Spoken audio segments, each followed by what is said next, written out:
रे ग म प ध नि सा सा नि ग प म ग रे सा। हेलो नमस्कार। एक्शन बॉलीवुड म्यूजिक में आप सबका एक बार फिर से बहुत बहुत स्वागत है। आइए इस वीडियो में आज मैं आपको राग चारुकेसी के बारे में बताऊंगा। राग चारुकेसी एक बहुत ही खूबसूरत सा राग है और इसको जब आप अच्छे से समझ लेंगे तो आप इसको बजा भी पाएंगे और साथ में गाएंगे तो कहीं पे गलतियां नहीं होंगी। जब भी हम कोई राग करते हैं, अगर राग को अच्छी तरह से पहले पूरा समझ लिया जाए शुरू में, तो फिर वो गाने में बहुत ही आसानी हो जाती है और हम आराम से गा भी लेते हैं। अब अगर हमें समझ नहीं है, हमें समझाया नहीं जाएगा तो फिर हम कैसे समझ पाएंगे। ठीक है, तो इस वीडियो में मैं आपको राग चारुकेसी के बारे में पूरा डिटेल्स बताऊंगा कि उसमें कौन कौन से स्वर लगते हैं और उसकी खूबी क्या है, उसे किस तरह गाना चाहिए। और ये बहुत ही प्यारा राग है, इसमें बहुत सारे गाने हैं। ठीक है, तो आइए शुरू करते हैं। और अगर आपने चैनल को सब्सक्राइब नहीं किया तो ज़रूर कर लीजिए, बेल आइकन जरूर दबाइए ताकि हर वीडियो आपको मिले और आपसे देखकर प्रैक्टिस करते रहें। और मैंने ये देखो लिख भी रखा है आपके लिए, ताकि मैं साथ साथ में लिखूंगा तो बहुत टाइम लगेगा, इसलिए अभी खाली आपको समझाना ही बचा है, बाकी लिख तो मैंने पहले ही रखा है। तो बात करते हैं सबसे पहले राग चारुकेसी। ठीक है, राग चारुकेसी जो है वो किसी भी थाट से नहीं आता, ये एक खुद अपने आप में ही एक थाट है। और सबसे बड़ी बात तो ये है कि ये अपना हिंदुस्तानी क्लासिकल संगीत जो हमारा उत्तरी भारतीय संगीत है उसका राग नहीं है, ये दक्षिण भारतीय संगीत से लिया गया है और इसीलिए अपने उत्तरी भारतीय संगीत में किसी भी थाट से नहीं आता। इसका ये खुद में ही एक थाट है। ठीक है, तो ये इसकी सबसे पहली जो खूबी है कि ये किसी भी थाट से नहीं आता। जाति इसकी संपूर्ण संपूर्ण है। संपूर्ण का मतलब होता है कि आरोह में भी 7 स्वर लगना चाहिए और अवरोह में भी 7 स्वर लगना चाहिए, तो उस राग को संपूर्ण जाति बोलते हैं। उसके बाद में इसमें कोमल धा और कोमल नी का प्रयोग होता है, बाकी सभी स्वर इसमें शुद्ध लगते हैं। कोमल धा और कोमल नी ही इसकी खूबसूरती है और ये इसमें ऑलरेडी कोमल लगते हैं। वादी स्वर इसका सा है, संवादी स्वर इसका मा है। वादी स्वर का मतलब होता है कि जो स्वर राग में सबसे ज़्यादा प्रयोग हो उसे वादी स्वर कहा जाता है और उसके बाद जो सबसे ज़्यादा प्रयोग होता है उसे संवादी स्वर कहा जाता है। यानी वादी स्वर हुआ राजा और संवादी स्वर हुआ मंत्री। तो मंत्री बार बार राजा से जो है अपनी बात रखता है कि राजा साहब ऐसा है, राजा साहब वैसा है, और बाकी के जो स्वर होते हैं उनको बोलते हैं पब्लिक यानी जनता। तो मंत्री जो है पब्लिक की बातों को राजा तक पहुंचाता है, तो यही काम माँ का होता है। माँ स्वर जो है वो बाकी स्वरों की बात जो है वो सा तक पहुंचाता है और सा जो है वो सबकी बात ध्यान से सुनता है। और जो माँ है वो सा का बार बार नाम लेता है, इसीलिए सा जो है वो वादी स्वर कहा जाता है। तो सबसे ज़्यादा प्रयोग होने वाला स्वर वादी सा है। उसके बाद गायन समय। गायन समय दिन का दूसरा प्रहर, यानी हमारा सुबह का 7 से हम 9 मान सकते हैं। ठीक है, ठीक है। इसके बाद बात आती है न्यास के स्वरों की। न्यास के स्वर हमारे इसमें जो है वो है रे, गा, मा, पा और धा। न्यास का मतलब है कि जब हम विस्तार करते हैं, और ये जो न्यास के स्वर होते हैं ये बहुत ही राग में बहुत ही मुख्य होते हैं, बहुत ज़्यादा मायने रखते हैं। अगर आपको न्यास के स्वर नहीं पता हैं तो फिर आप राग का विस्तार नहीं कर पाएंगे, क्योंकि इन्हीं स्वरों पे जब हम ठहरते हैं तभी तो राग की जो छाया होती है, जो राग की एक खूबसूरती है वो निकल कर सामने आती है। इसलिए न्यास के स्वर पता होना हर राग में हमें ज़रूरी है। तो इसमें हमारे जो न्यास के स्वर हैं वो है रे, गा, मा, पा, धा, ये न्यास के स्वर हैं। उसके बाद आते हैं मुख्य अंग। मुख्य अंग यानी राग में जो स्वर सबसे ज़्यादा घुमा फिरा के लगाए जाते हैं उनको बोलते हैं मुख्य अंग। मुख्य अंग यानी उसका जो मुख्य रूप है, जो उसमें मुख्य स्वर हैं। जैसे राग जब हम करते हैं तो राग में तो बहुत सारे स्वर लगते हैं, लेकिन जो मुख्य स्वर हैं जिन्हें हम बार बार दोहराते हैं वो हमारे हैं धा, नी, सा, रे, गा, मा, गा, रे। और इसमें भी आप ध्यान रखें, जहाँ पे मैंने ये कॉमा लगा रखा है यहाँ पे ठहरना है आपको, ये न्यास का स्वर है, जैसे यहाँ पे रे स्वर है, न्यास का स्वर है, तो नी धा धा नी सा रे गा मा गा रे। अभी हम आपको गाकर भी बताएंगे हारमोनियम पे। तो ये न्यास का स्वर है, ठीक है, यहाँ पे हमें रुकना है। रे गा मा धा पा, पा पे भी हमने कॉमा लगा रखा है, तो पा भी हमारा न्यास का स्वर है, ठीक है। रे गा मा रे सा, सा भी इसका न्यास का स्वर है। सा तो ऑलरेडी हर राग का न्यास का स्वर होता है, वहाँ पे तो हमें रुकना है, ठीक है। तो ये इसका मुख्य अंग है। ये स्वर आपको जब इन्हीं स्वरों को हम घुमा फिरा के घंटों तक गाएंगे तो उन्हीं में हमारा विस्तार होता है। उसके बाद आता है आरोह और अवरोह। सारे गामा पा धा नी सा नी धा पा मा गा रे सा, ये हमारा आरोह अवरोह है। धा नी सा ये हम बाद में जो है मंद्र सप्तक में लेते हैं। इसके जो धा नी ये दो स्वर हैं, ये मंद्र में ज़्यादा प्रयोग होते हैं, उन्हीं से हमारे जो है चारुकेसी की खूबसूरती उभर कर आती है। उसके बाद में बात आती है, इस राग में पा स्वर को कभी कभी आरोह अवरोह दोनों में छोड़ा जाता है। पा स्वर जो है जब हम विस्तार करते हैं तो आरोह अवरोह में कभी कभी हमें छोड़ना होता है, जिससे राग की खूबसूरती जो है वो और ज़्यादा बढ़ जाती है।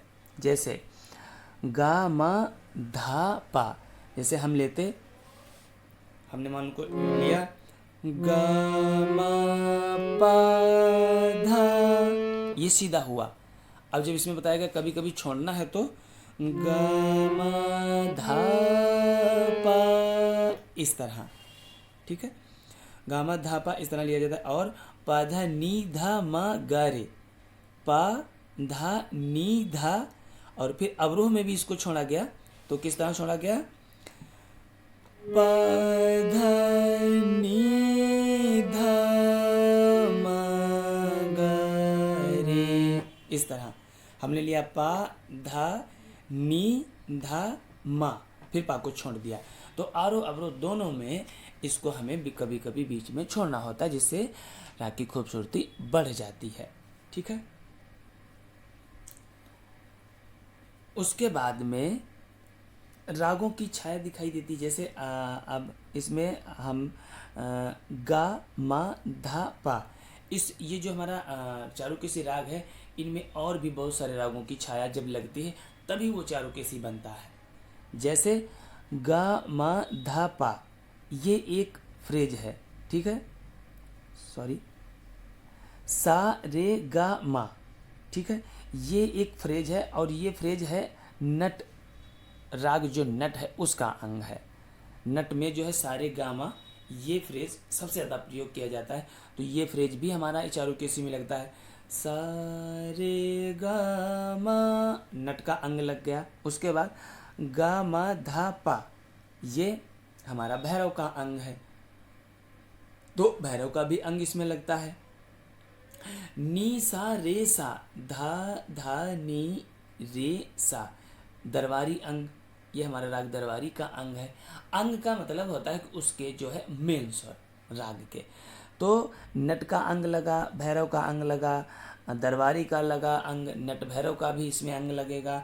तो ये जितने भी रागों के अंग जो हैं, जो उनके जो स्वरूप हैं, जो उनके मेन स्वर हैं, वो जब लगते हैं राग में तभी जाकर ये चारुकेसी बनता है। इन सभी अंगों के मिश्रण से ही राग चारुकेसी का अपना स्वतंत्र अस्तित्व सामने आता है। वैसे राग चारुकेसी का कोई अपना वो नहीं है, क्योंकि वो किसी थट से नहीं है, और इसीलिए जब ये सब रागों के अंग लगते हैं तो उससे बनता है हमारा राग चारुकेसी, और बहुत ही प्यारा ये राग है। आपने सुना भी होगा एक गीत, किसी राह में किसी मोड़ पर कहीं चल न देना तू छोड़ कर मेरे हम सफ़र, अकेले हैं चले आओ, ये सब चारुकेसी राग में है, और भी बहुत सारे गाने हैं। तो ये चारुकेसी राग का फुल डिटेल्स जो मैंने आपको बताया है, इसको मैं आपको एक बार बहुत ही स्लो में दिखा देता हूँ। अभी इसके बाद में हम आरोह अवरोह और आलाप भी करेंगे, तो हम रजिस्टर को हटा देंगे। तो आप चाहें तो इसका स्क्रीनशॉट ले लें, पहले इतने का स्क्रीनशॉट ले लें, और जब इतना आप स्क्रीनशॉट ले चुके होंगे मेरे ख्याल से, तो अब जो है इतने का स्क्रीनशॉट ले लें पहले, ठीक है। सॉरी, इधर दिखाई नहीं दे रहा, हाँ, इतने का, ये भी आप स्क्रीनशॉट ले लीजिए। और उसके बाद में थोड़ा और नीचे जाते हैं, अगर बचा खुचा है तो इसमें ले लीजिए। ये आप पूरा स्क्रीनशॉट ले लीजिए और अपनी डायरी में इसको अच्छे से उतार लीजिए पूरा, ठीक है। ये जब उतार लेंगे तो ये जब पूरा डिटेल्स आपके पास होगा तो आप बहुत ही अच्छी तरीके से इस राग को समझ पाएंगे। और समझाने के लिए मैं जो वीडियो में आपको बताऊंगा अभी वो और समझ में आ जाएगा। अभी हम रजिस्टर को हटा देते हैं। अब हम इसका सबसे पहले देखते हैं आरोह अवरोह। सा रे गा मा पा धा नी सा, सा नी धा पा मा गा रे सा, धा नी सा। ये हमारा राग का आरोह अवरोह है। मुख्य अंग धा नी सा रे गा मा गा रे गा मा धा पा रे गा मा रे सा। ये हमारे इसके मुख्य अंग हैं। इनको हम पकड़ भी कह सकते हैं, ठीक है। फिर से आप मुख्य अंग को एक बार देखें। धा नी सा रे गा मा गा रे गा मा धा पा। अभी जो हमने आपको बताया था कभी कभी आरोह में अवरोह में हम पा को छोड़ते हैं, तो वही देखो यहाँ पे अंग लग रहा है। गा मा धा पा रे गा मा रे सा। ये हमारा आरोह अवरोह और मुख्य अंग है जो हमने आपको गाकर दिखाया है। तो इसको भी आप अच्छे से अपने जो है डायरी में लिख लें और खूब प्रैक्टिस करें, आरोह अवरोह और मुख्य अंग यानी पकड़ का। अब आइए इसमें हम थोड़ा विस्तार करते हैं। गा रे सा धा नी सा रे गा मा गा मा पा मा गा रे गा मा धा पा मा पा धा नी धा मा पा मा गा रे मा गा रे धा नी सा रे गा रे गा मा धा पा धा नी सा, सा नी धा मा पा मा गा रे सा, धा नी सा रे गा रे मा गा रे सा। इस तरह हम इसमें आलाप करेंगे, विस्तार करेंगे। और विस्तार का कोई अपना एक वो नहीं है।